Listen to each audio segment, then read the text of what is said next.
La Revolución Francesa fue el cambio político-social más importante que se produjo en Europa a finales del siglo XVIII. Fue un periodo violento en el que se derrocó el antiguo régimen, para acabar instaurándose un nuevo régimen donde la burguesía, apoyada en ocasiones por las masas populares, se convirtió en la fuerza política dominante. Veamos los detonantes que iniciaron esta revolución. Siglo XVIII. Nos hallamos en Francia. La corriente de pensamiento vigente es el pensamiento ilustrado. Las ideas de gente como Voltaire, Rousseau, Montesquieu han hecho mella en la sociedad. Sostenían que el conocimiento humano podía combatir la ignorancia, la superstición y la tiranía para construir un mundo mejor. Este tipo de pensamiento se expandió a través de reuniones realizadas en casas de gente adinerada, en las que participaban intelectuales y se hablaba de filosofía, política y literatura.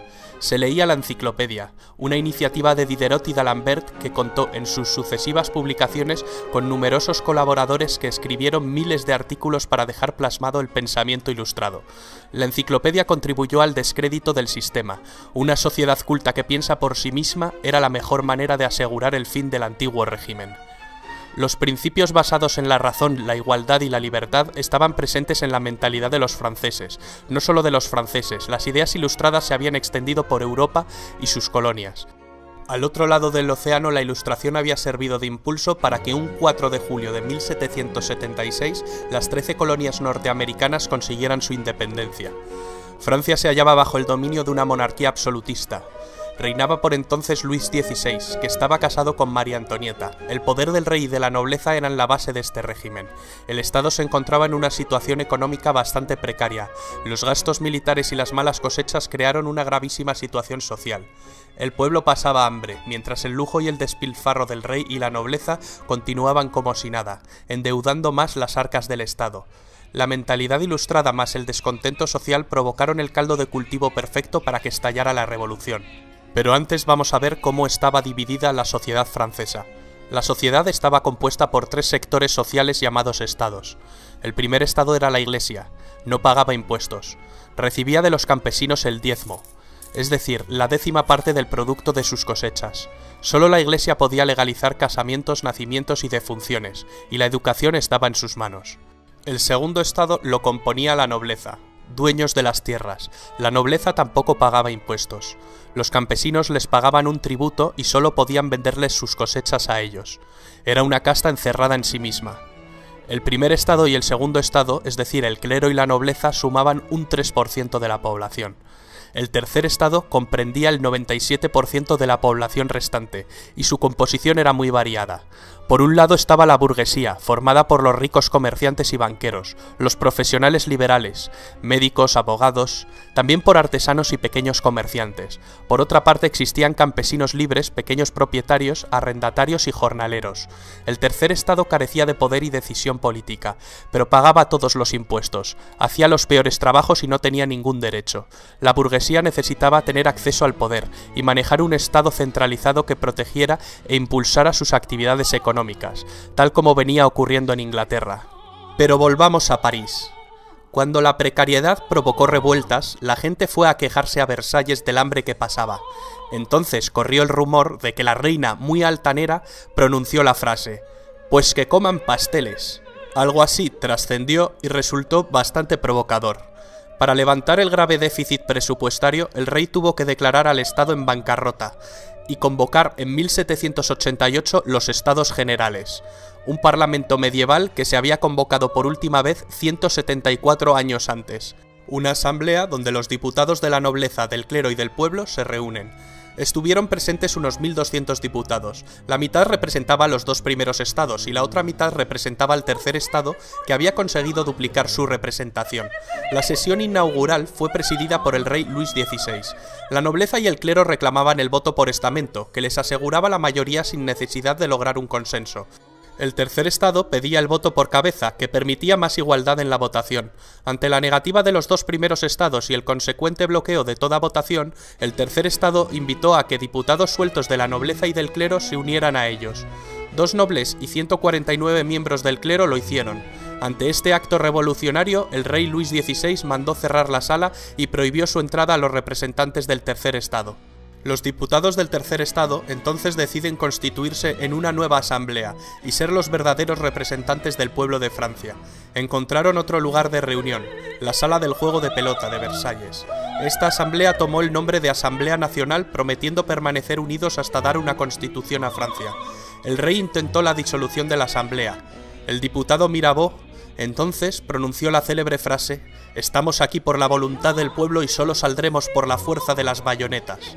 El 14 de julio, el pueblo de París respaldó en las calles a sus representantes y ante el temor de que las tropas reales los detuvieran, asaltaron la fortaleza de la Bastilla, símbolo del absolutismo monárquico, pero también punto estratégico del plan de represión de Luis XVI, pues sus cañones apuntaban a los barrios obreros. Tras 4 horas de combate, los insurgentes tomaron la prisión. Retornando al ayuntamiento, la multitud acusó al gobernador de la prisión de traición. Le apuñalaron y recibió un balazo que lo mató. Su cabeza fue cortada y exhibida en la ciudad clavada en una pica, naciendo desde entonces la costumbre de pasear en una pica las cabezas de los decapitados, algo que se volvió muy común durante la Revolución. La toma de la Bastilla dio a los radicales y al pueblo de París mucha confianza en sí mismos, lo que tuvo su expresión en la prensa. Jean-Paul Marat, un médico que fundó un periódico de enorme éxito, se convirtió en la voz de la revolución y en una especie de líder del proletariado con su continua hostigación a los ricos. El rey acabó cediendo e invitó a la nobleza y al clero a que se unieran a la nueva Asamblea Nacional. La Asamblea adoptó el nombre de Asamblea Constituyente. Entre las labores que llevaría a cabo la Asamblea Constituyente destacan la aprobación de la Declaración de los Derechos del Hombre y del Ciudadano, la supresión del feudalismo, la apropiación de los bienes de la Iglesia, la constitución civil del clero, la libertad de prensa y, por supuesto, la redacción de una constitución. En esta asamblea se sentaban a la derecha los que defendían una monarquía parlamentaria. A la izquierda, partidarios de una república, se sentaban los que representaban los intereses de las clases medias y populares. Así nace la definición ideológica del concepto entre ser de derechas o de izquierdas. A finales del mes de septiembre de 1789, en París circulaba el rumor de que el rey estaba formando sus tropas, y los periodistas, con Marat a la cabeza, azuzaron a la gente con el fin de que reaccionase. La gente marchó a Versalles, acampó, organizó revueltas a las afueras de Palacio e incluso un grupo de mujeres entró en Palacio y decapitó a miembros de la Guardia Real. Después exigieron al rey que trasladara su residencia de Versalles a París, y así lo hizo. Una gran multitud desfiló a París y el rey tuvo que alojarse en el Palacio de las Tullerías. Era una manera de tenerle más controlado y poder someterlo a la voluntad popular. La Asamblea Constituyente, que trasladó también su cámara a París, consigue aprobar la Constitución en 1791. Francia funcionaría como una monarquía constitucional. La Constitución establece que la soberanía reside en la nación y ya no en el rey. Al rey no le queda otra que aceptar la Constitución. Con su poder enormemente debilitado, el rey empieza a pergeñar un plan para recuperar su poder. Sabe que solo puede hacer esto con la ayuda de un ejército extranjero. Su plan es escapar de las Tullerías para alcanzar la frontera más cercana. El rey y la reina se disfrazan de criados y escapan durante la noche. Cuando están a punto de alcanzar la frontera con Austria, su plan fracasa. Les descubren y les apresan. En este momento, el doctor Guillotin había propuesto un sofisticado método de decapitación que presenta a la asamblea. El periodista Marat, entusiasmado con este artefacto, apoda al aparato guillotina. Acabará teniendo un papel muy importante. Con los reyes presos y por miedo a un ataque inminente, la asamblea se anticipa y declara la guerra a Austria, el país de la familia de María Antonieta. Pronto Prusia se une a Austria. El 10 de agosto de 1792, las masas asaltaron el Palacio de las Tullerías y la Asamblea Legislativa suspendió las funciones constitucionales al rey. La Asamblea acabó convocando elecciones con el objetivo de configurar por sufragio universal un nuevo parlamento que recibiría el nombre de Convención Nacional. Aumentaba la tensión política y social en Francia, que además se encontraba en guerra e iba cediendo territorios ante sus enemigos. El nuevo parlamento elegido, compuesto fundamentalmente por los jacobinos con Robespierre a la cabeza y los girondinos de corte más moderado, deciden abolir la monarquía y proclamar la república. Abren un juicio al rey por traición que finalmente es condenado a muerte. Muere ejecutado en la guillotina. La reina María Antonieta acabaría corriendo la misma suerte y sería ejecutada más adelante. La revolución se había radicalizado. Durante este periodo se produjo el ajuste de cuentas entre los jacobinos radicales y los girondinos moderados. El sanguinario Marat arremete en su periódico contra los moderados y publica listas de supuestos traidores a la revolución. Esto acabaría con Marat asesinado, mientras se daba un baño en su casa. La consecuencia: Marat se convirtió en un mártir, en una leyenda de los radicales. La Convención Nacional redactó una nueva constitución. Creó también un nuevo calendario, según el cual el año 1792 se convertiría en el año 1 de su nueva era. Cambiaron los nombres de los meses: floreal, brumario, germinal. Se quitó la semana con el fin de suprimir las connotaciones religiosas del domingo y cada mes se dividiría en 3 periodos de 10 días. Los grandes oradores Robespierre y Danton son las figuras revolucionarias que cobraron más protagonismo en este momento.